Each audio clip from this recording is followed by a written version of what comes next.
My dear students, Assalamu alaikum. So now today we will start the nomenclature lecture number 3, and in this lecture first we will start the nomenclature of ethers. So the naming of ethers is very interesting, and it is very difficult. The IUPAC nomenclature is very different as compared to the general method.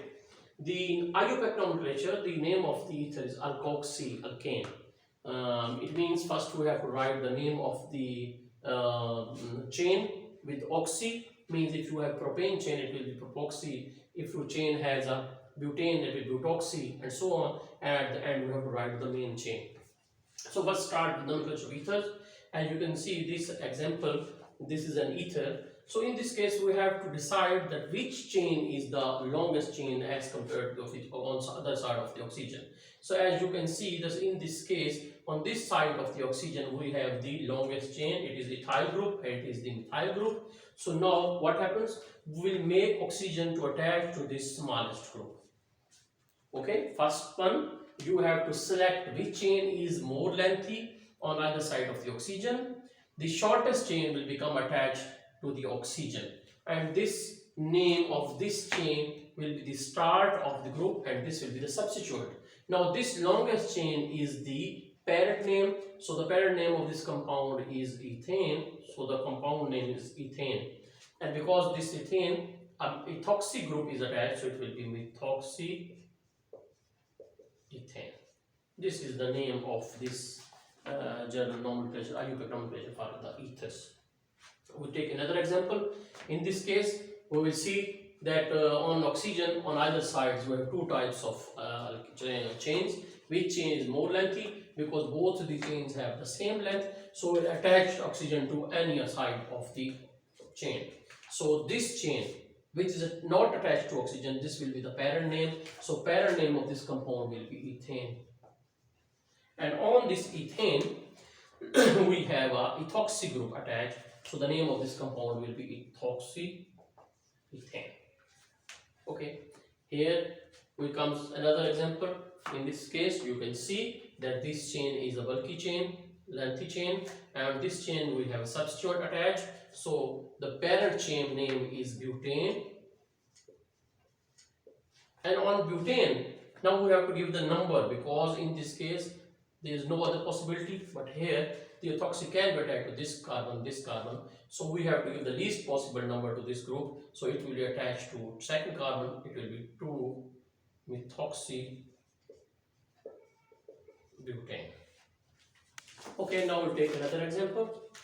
In this case, you can see that this is the smallest chain. The smallest chain will be attached to the oxygen. Now this is the longest chain, we have to write its name as a parent name. So as we can see that we have to start numbering from here 1, 2, 3, because this substituent is on the least number side. So it will be, the parent chain name will be 3-methyl 4,5-pentane. And on this chain, one ethoxy group is attached on one position, so it will be 1-ethoxy 3-methyl pentane. We move to another example. Here you can see that we have two ethoxy group, two alkoxy groups are attached here.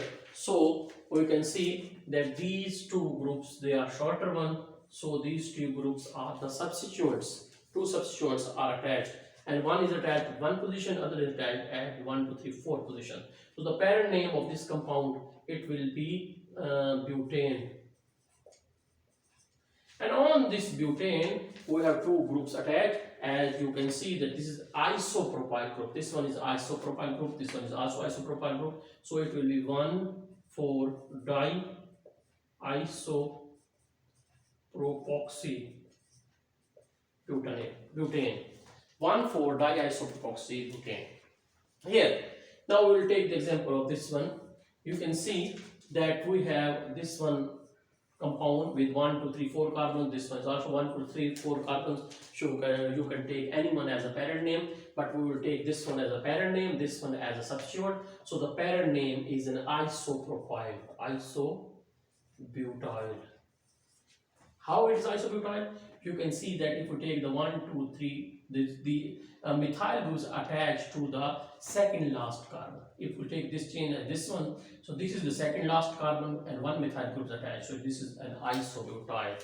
And what is this one? You will take this chain, okay, and on this chain the two methyl groups are attached, and this is also attached to the oxygen. So it's a tertiary butyl. So it is a tertiary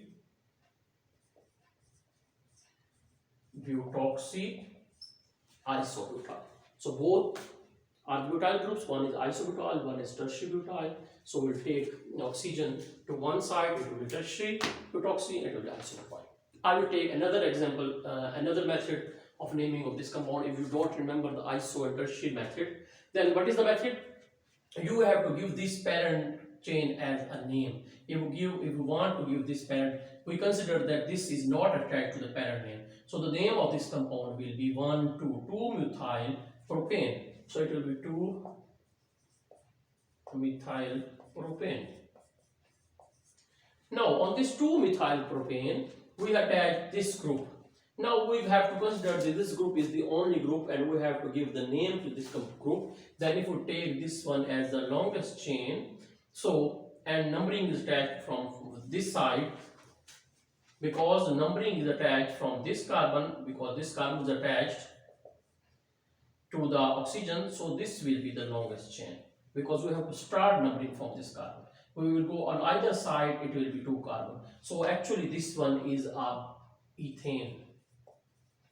And on this ethane, 1,1-methyl group is attached. So the name of this group will be 1,1-methyl ethoxy.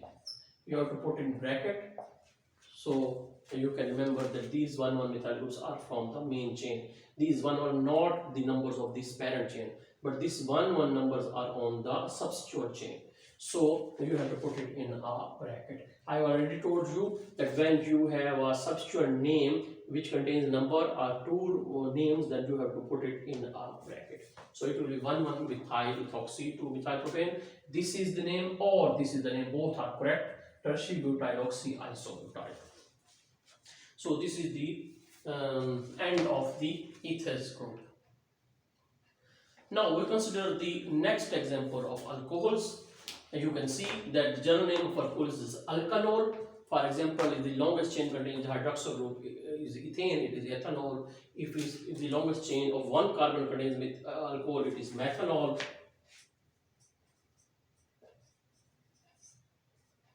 If the longest chain of 2 carbons contains alcohol, it will be ethanol. If the longest chain contains 1, 2, 3, 4, 5, it will be pentanol. Now you have to give the number or the position of the hydroxyl group, because here there is no other option, but you have to mention the position of the hydroxyl group, and you have to give the least possible number to the hydroxyl group, carbon containing hydroxyl group. So it will be 1, 2, 3, it will be 3 pentanol. You can also write pentane 3-O. Both methods are correct, but I will use this method. First write the number and then write the name pentanol and so on. Now we have to write the number of this. So the longest chain will be this one, which contains the hydroxyl group. You have to start numbering from that side to give the least possible number to alcohol, not to some other substrate. So we'll start numbering from here. 1, 2, it will be 2, 1, 2, 3, 4, 5, butanol. And on 2-butanol, add 3, 4, 5. Sorry, it will be 2 pentanol. And on 2 pentanol, there are 2 methyl groups attached. 4th position, 2 substituents. So it will be 4 dimethyl 2 pentanol. Now we'll take the examples of some alcohols which are cyclic.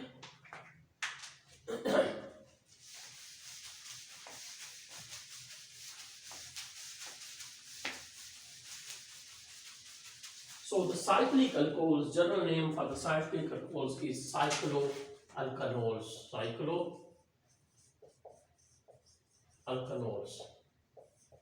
For example, you have a cyclohexane, and on this cyclohexane to a hydroxyl group it will be cyclohexanol. No need to mention the position of the hydroxyl group. Why? Because always the first carbon will be that carbon which contains the functional groups. So always this one will be the first carbon. For example, if you have any other substituent on the cyclic ring dihydroxyl, then always the one carbon will be the carbon which contains the hydroxyl group. So it will be a cyclopentanol. And now you have to mention the substituent name and position. It will be 2-chloro. Try to give the least possible number to that the substituent. But always the number one carbon will be the carbon which contains the hydroxyl group. Secondly, if you have two substituents, for example chloro, bromo, hydroxyl, then always one carbon will be this carbon. It will be cyclopentanol.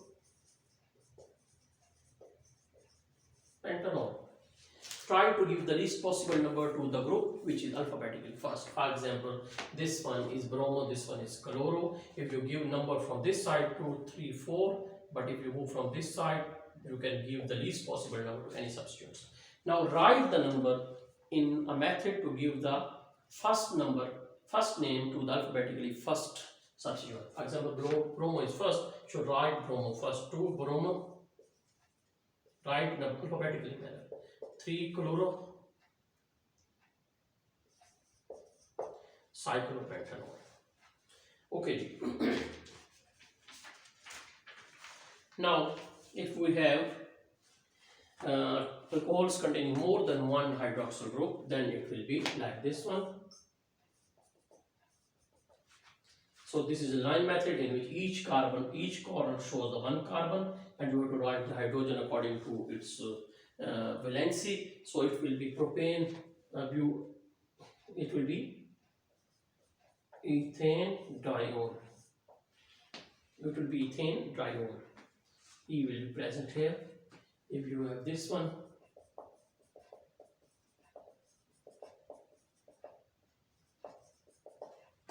CH2. So now you can see, you can mention this one as here. You can write this structure in a line form, this one. So it will be propane triol. Now you have to mention the position of hydroxyl groups 1, 2, 3. It will be 1, 2, 3 propane triol. And if you have two groups on a propane, okay, this one is not showing any other group. We have to write to this one as cis5. So this one is propane because this one is one corner, 1, 2, 3. At 3 carbons, we have 3 carbons. So it will be propane diol. It will be 1, 2.